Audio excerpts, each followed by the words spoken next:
And we come to the first talk, which is given by Twan Lammers from the RWTH University in Aachen, and he will speak about basics in pharmacokinetics. Twan, please. Okay, Fabian, thank you for the introduction. So as already mentioned, this is a 3-year curriculum, and what we'll do in this very first talk is really address the basics of pharmacokinetics. So no advanced concepts or compartment models, really the basics of pharmacokinetics, both for drugs and for contrast agents. The talk is subdivided into 4 different topics. I'll first talk about the basic principles and the physiological processes involved in pharmacokinetics research. Then I'll outline a couple of important pharmacokinetic parameters, show some methods to modulate pharmacokinetic parameters, and at the end, sort of discuss the differences between pharmacokinetic requirements for drugs versus contrast agents. So looking at the principles and processes, I think it's very easy to just start with drugs and consider how drugs work. If you imagine you have a headache, what do? You take a pill or a capsule, which you swallow, which then in the stomach or in the small intestine dissolves and releases the pharmacologically active compound. This compound is taken up by the microvilli in the small intestine, which deliver it into the bloodstream. Bloodstream takes it to the heart distributes it all over the body, then takes it to the target tissue, which in this case is the brain or nerve cells. Within the target tissue, the pharmacologically active agent either binds to receptors or it inhibits enzymes. So it docks within enzymes and thereby blocks their mechanism of action, and this leads to resolvement of the disease. There are 2 different aspects within this whole, let's say, workflow. The first one is the absorption distribution phase, which relates to pharmacokinetics. And the second one is enzyme binding and pharmacological activity, which relates to the pharmacodynamic phase. Just for your understanding, the differences between pharmacokinetics and pharmacodynamics. So pharmacodynamics is a discipline within pharmacology which studies the biochemical and physiological effects of drugs and their mechanism of action. Processes involved here are receptor-ligand interactions, enzyme binding, post-receptor signaling, dose response effects, and drug-drug interactions. And if you try to summarize this in one phrase, it's essentially what the drug does to the body. So how the drug affects processes going on in the body. Pharmacokinetics, on the other hand, is a discipline within pharmacology which uses mathematical models to describe and predict the time course of drug concentrations in the body. And important processes involved here are absorption, distribution, metabolism, and elimination. And if you try to catch this in one phrase, it's essentially the opposite. It's what the body does to the drug. So how the body affects the absorption, distribution, metabolism, and elimination of the drug. Looking at it again at this scheme, from a pharmacokinetic point of view, what we can subdivide is the first phase, that's the absorption phase, which takes place mostly in the small intestine. Distribution phase, which takes place via the heart, distribution all over the body. And then there are 2 additional phases, the metabolism phase, which is mainly governed by the liver, and the elimination phase, which is largely dominated by the kidney. Next couple of slides I'll show, that will be in 2 more slides. Just for your realization, these 4 processes, these 4 essential processes, really dictate how efficient a drug is. And the drug effect phase lies somewhere between distribution and metabolism. You need distribution to get to the target site, and once the drug is being metabolized, it's often inactive, so then the drug won't work anymore. And it's also really important to realize that all these 4 processes are important for controlling the drug levels and the tissue exposure of drugs. And they are therefore critically important for determining the performance and the activity of pharmacologically active agents in a patient. Looking at the 4 phases, so the first phase is absorption. Absorption is the uptake of drugs into the bloodstream. For orally applied agents, this is from the gastrointestinal tract, it's either in the stomach or in the small intestine. And for IV applied agents which are directly administered into the bloodstream, the absorption is 100%. It's either absent, it's a matter of definition, or it's 100%. You basically put 100% of the dose in the systemic circulation. Drug absorption in these organs is governed by the anatomy of the organ, as you'll see in the next 2 slides, by the dosage form or the formulation. The harder a pill is, the lower absorption generally is, and the slower absorption is. And also, very importantly, by the physical chemical properties of the drug. Drug need to cross membranes in order to be taken up and to be distributed. And the higher the lipophilicity of a drug is, the higher absorption generally is. Important terms in this regard are pharmaceutical availability, that's the amount of drug released from a dosage form, and bioavailability, that's the drug after absorption, which is actually reaching systemic circulation after initial first pass metabolism. two organs highlighted. So first the stomach. This is basically the first organ the drug gets into after you administer it orally. Absorption in the stomach is quite limited, and this is because there is a protective mucosa and a muscle layer in the stomach. The perfusion, so the circulation surrounding stomach tissue is quite low. The surface area is quite low. It's essentially only the outline of the stomach. And there are also no carriers present within the stomach which can actively take up drug molecules. The small intestine, on the other hand, is really the main site for drug absorption. Drug absorption here is promoted by a number of different parameters, and most importantly is probably the large surface area. In the small intestine, you have all of these small villi or microvilli. This is the small intestine, this is the large intestine, where there are no villi. And this substantially increases the surface area which is available for drug absorption. So if you would consider a small intestine without villi, it would be approximately half a square millimeter. And with all these villi, you have 200 square millimeters of meters of surface available for drug uptake. In addition, these villi are very efficiently perfused, so there are a lot of blood vessels per villi, which enable the, let's say, the transport after the drug is being absorbed. There's a very short distance between the epithelial surface and the blood vessels. And there are also multiple transporters available on villi which really take up drug molecules. This is basically demonstrated here. So this is active uptake via transporters. This is passive uptake via diffusion. Drug molecules present within the gastrointestinal lumen, they're mostly, ideally, they should be uncharged and lipophilic, then they can cross membranes enter the bloodstream. And for those drugs which are either too hydrophilic or charged, in certain cases there are transporters available which enable the active uptake of drugs into the circulation.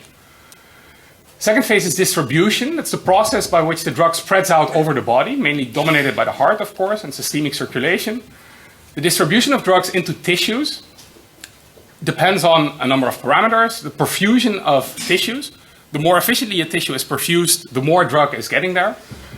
On the presence of biological barriers, or membranes or cell layers to be crossed. And this is, as mentioned before, it's dictated by the lipid solubility of the drug. The higher the lipid solubility is, the better drugs can cross membranes. And also on the degree of ionization. So the more ionization there is, the less efficient drug molecules are taken up. As also mentioned before, for absorption, the same holds true for the distribution phase. There is passive transport into tissues across lipid membranes. There is also active transport in a number of tissues, which takes place via receptors and transporters. And in the distribution phase, it's also important to realize that there can be protein binding. Many drugs bind to albumin, and albumin is quite large. It has a much longer circulation half-life time than most small molecular weight drugs, and also a lower volume of distribution, which together substantially affect the pharmacokinetics, and thereby also, of course, the distribution of drug molecules. Very simple.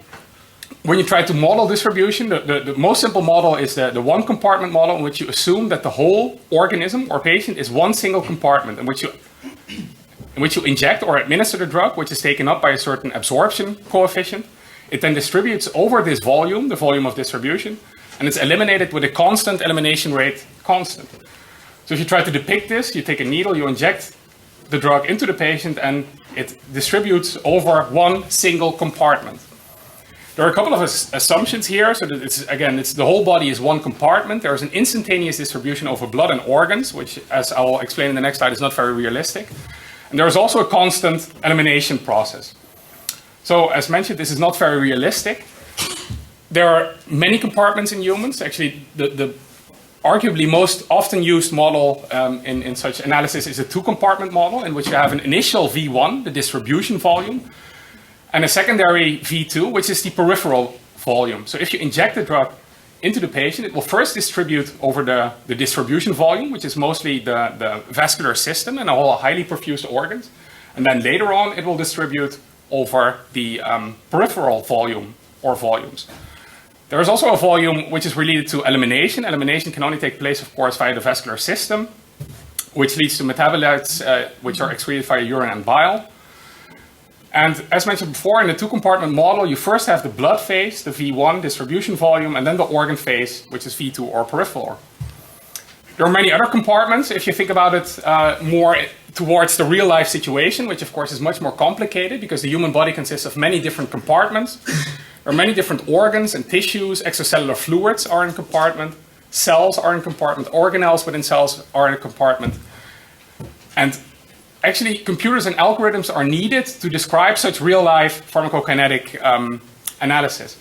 And 1 and 2 compartment models are used mostly to simplify PK studies and to get some feeling for the potential efficacy of a certain drug when it comes to distribution and therapeutic efficacy in the end. Third phase is metabolism. Metabolism refers to the chemical modification of drugs to enable or enhance their elimination.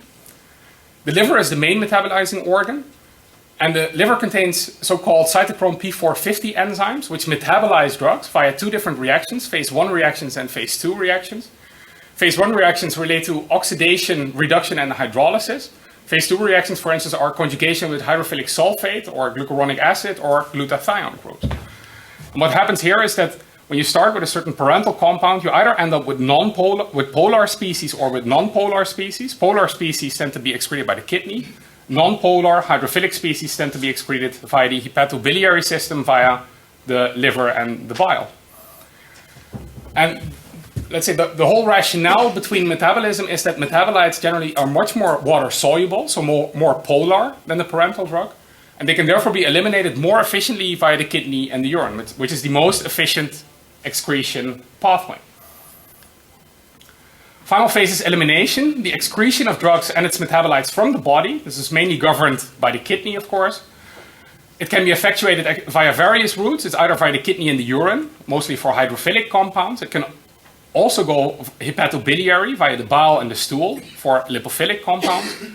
Drugs can also be eliminated from the body in the form of gases or volatile substances. I think everybody knows the smell of garlic. When people ate a lot of garlic, this comes out through the skin. And you can also transpire out drugs out of your body. Elimination within the kidney, there are 2 essential processes: glomerular filtration, which is a passive filtration process. And there is also tubular secretion, which is an active process to excrete drugs which cannot be efficiently removed via glomerular filtration. Good, coming to some important pharmacokinetic parameters. It's important to realize that it all starts with the route of administration. There are many different routes of administration: enteral routes like oral or rectal, parenteral route, which is paraenteral. It's not via the gastrointestinal system, intravenous, intramuscular, IP injections, respiratory administration, and also topical administration, for instance on the skin. And the route of administration really strongly affects the pharmacokinetics of a drug molecule. Pharmacokinetics essentially describes the blood concentration over time. And depending on the route of administration, there are different profiles that you can get. So this is the blood concentration plotted over time. IV injection, administration directly into the bloodstream, gives an initial high peak and then a relatively rapid excretion. You can also give an IM injection into muscle tissue, which takes longer to reach the blood afterwards. So the peak is a little bit slower and lower. And then elimination follows with the same kinetics. If you go for tablets, it takes much more time because you have the initial absorption phase in between. The peak is also lower in this case. There are also certain forms like effervescent tablets which can give more rapid absorption and higher peaks, but they also tend to be excreted faster. Routes of administration for pharmaceuticals worldwide. So I think the most common and most important pathways are oral, which is actually mostly used for drug molecules. They're mainly orally administered. Contrast agents, on the other hand, are mainly IV administered. If you look at the PK profiles upon intravenous and oral administration, again, blood concentration versus time curves, IV injection at T is 0, and you see a constant in a 1-compartment model, a constant elimination of the drug over time. For a pill, as mentioned before, you need an absorption phase first, so the drug increases its concentrations in the blood, it reaches a certain maximum concentration, and then it decreases with the same kinetics. Important terms in this regard are the C0, which is the concentration of the drug in blood at the time point of administration. For orally applied agents, of course, and for IV infusions, this is 0. And for agents which are injected via an IV bolus injection, C0 is Cmax. And Cmax is the maximal concentration, the highest concentration achieved by a drug in the bloodstream, in systemic circulation. So in this bloodstream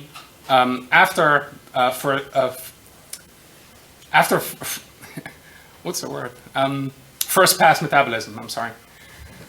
2 other terms, the Tmax, it's the time of maximal concentration, the time at which the highest concentration in systemic circulation is achieved.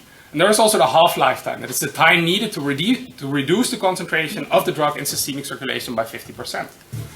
Just exemplifying this here, so C max in this case for IV bolus injections would be 50 in this case. For oral administration, it would be around 30. T max is the time point at which this C max is achieved.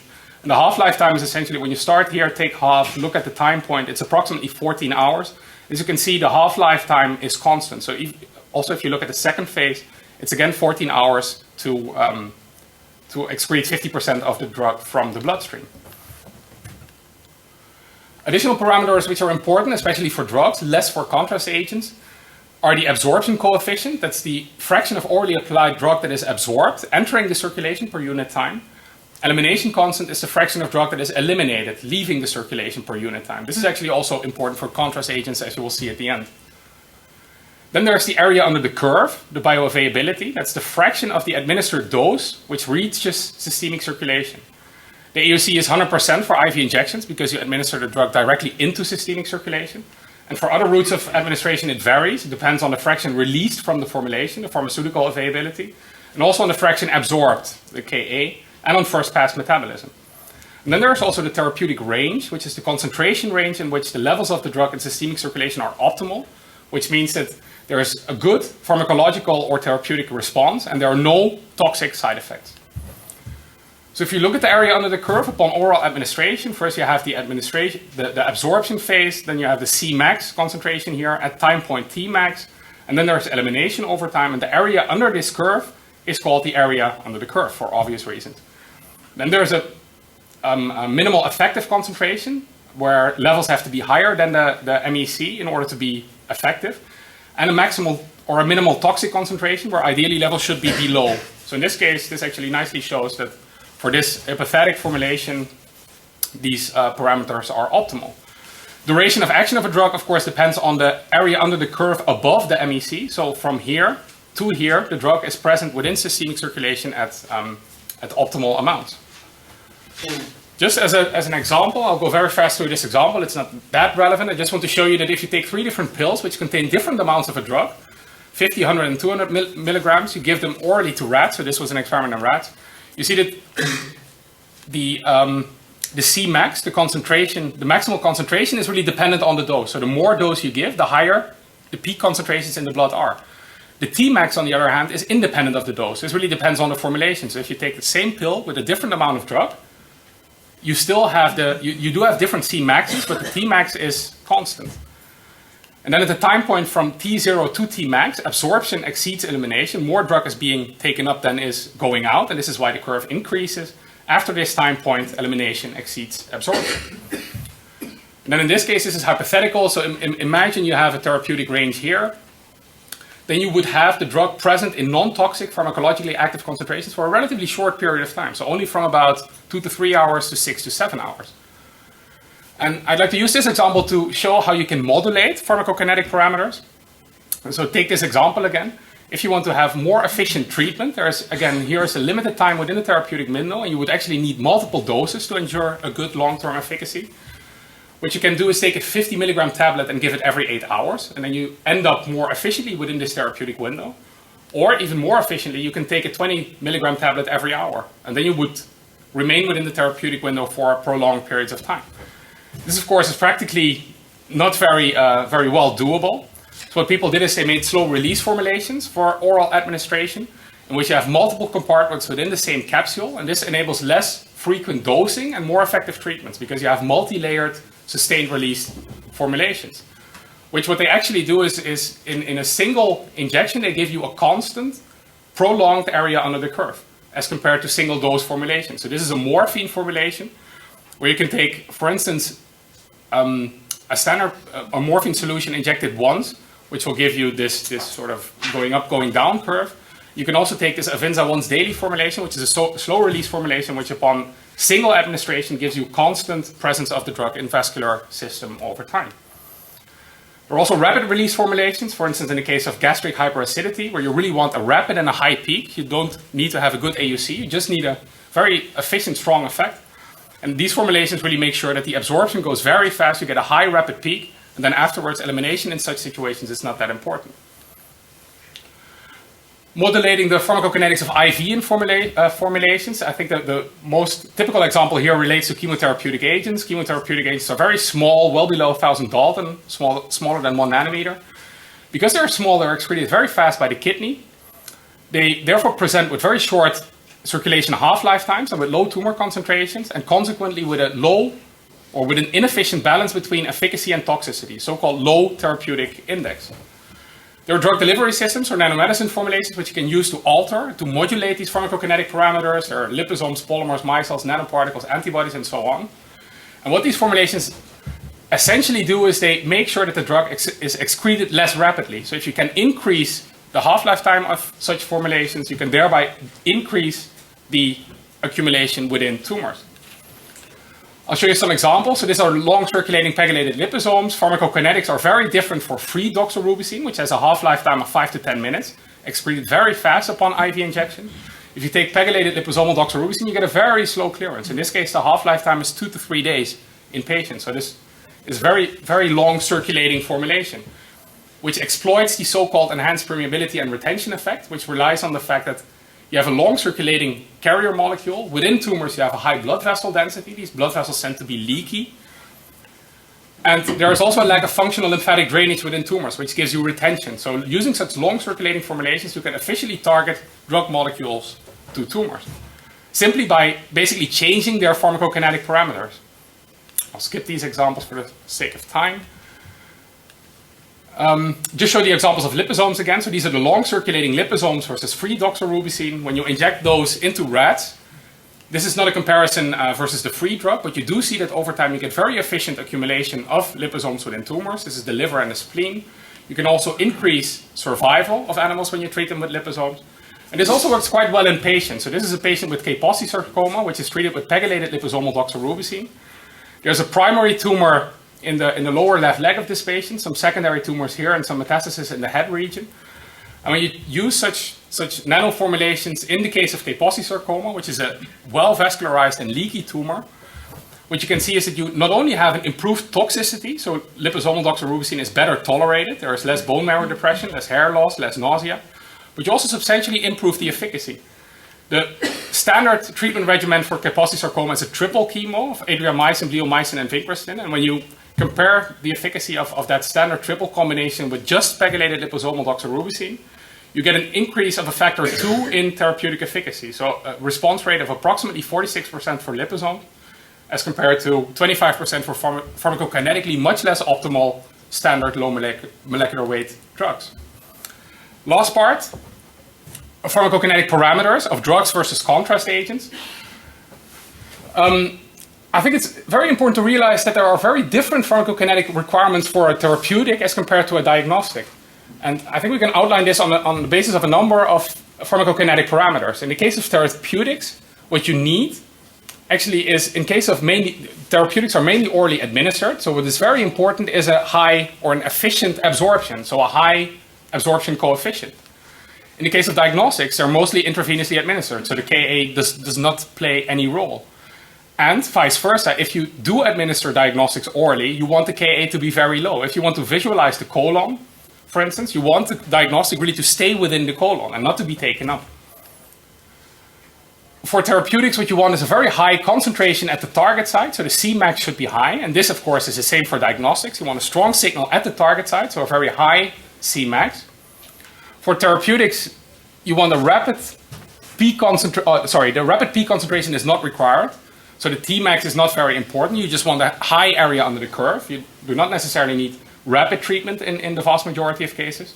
Whereas in the case of diagnostics, you really want a rapid high peak concentration at the target site so that you can visualize very efficiently at early time points. So in this case, the Tmax should be as low as possible. For therapeutics, you want a long residence time in blood in the majority of cases, and also a long residence time at the target site so that you have a high area under the curve to maximize the therapeutic efficacy. Whereas for diagnostics, a short residence time in blood and at the target site is preferred, and the area under the curve should be low, so that you can, for instance, repeat diagnostic interventions 2 or 3 days later again, without any contrast agent still being present from the first injection. For therapeutics, you want a slow clearance and a rapid elimination, so the elimination coefficient should be low, whereas in the case of diagnostics, you want a rapid clearance, and you want a high elimination constant. And then finally, there are no predefined elimination criteria for therapeutics, whereas for diagnostics, there are very stringent elimination criteria. If you take non-microdosed diagnostics, approximately 90% of the formulation has to be out of the body at 24 hours after IV injection, and more than 99% has to be out of the patient within 2 weeks after injection. Last example is microdosing. Microdosing of therapeutic versus diagnostic agents. Microdosing is a technique for studying the behavior of drugs in humans through the administration of doses so low that they are unlikely to produce any systemic or whole body effects. And this enables the assessment of pharmacokinetics of a drug with almost no risk of side effects. You're not getting any efficacy, you're not getting any toxicity, you just get information on the pharmacokinetics of these agents. And this is more and more implemented in so-called phase 0 clinical trials, which are nowadays routinely conducted before phase 1, just to assess whether a drug is suitable for further evaluation. If you want to know whether the pharmacokinetics are suitable to enable further clinical translation, you perform phase 0 trials, and these are often involving microdosing setups. For diagnostics, different criteria apply. As mentioned before, they're either rapidly eliminated, 90% in 1 day, 99% in 2 weeks. Small molecular weight gadolinium probes or iodine-based, small iodine-based CT agents are eliminated very rapidly, or they can only be used clinically at microdoses. And an example of this is radionuclide-labeled monoclonal antibodies, which are, for instance, used for PET or for SPECT. And I'll just show you 2 examples of this. So microdosing of contrast agents. You really want, in general, a rapid elimination, and then you can repeat diagnosis, or you can perform diagnosis immediately after administration, and you can repeat diagnostic interventions more often and more rapidly. This is the example of an antibody-targeted PET agent, which has a very long circulation time. Antibodies circulate very long, and optimal enhancement is at 96 hours. So you really need microdosing clinically in such situations. The opposite example is from ultrasound contrast agents, so-called microbubbles, which you can target using antibodies, which then visualize certain receptor structures overexpressed by tumor blood vessels. Here, optimal enhancement is well below 10 minutes, and the half-life time is 1 minute. So you really don't need microdosing in these cases. Okay, that brings me to the end. We also have to move on because there are 2 more talks coming up. I think what I tried to show you is that there are 4 important pharmacokinetic processes: absorption, distribution, metabolism, elimination. And the route of administration is very important for determining pharmacokinetic properties. Important PK models are 1 and 2 compartment models, and important parameters are Cmax, Tmax, T-half, Ka, Ke, area under the curve, and the therapeutic range. The pharmacokinetics are very important for determining therapeutic efficacy, and modulating them using advanced tablets or nanoformulations can improve drug efficacy and also lower drug toxicity. And then finally, pharmacokinetic requirements are very different for drugs versus contrast agents, and microdosing can facilitate the assessment of the pharmacokinetics of drugs and contrast agents. Okay, that's it. I hope we still have 1 or 2 minutes for questions. Thank you for your attention.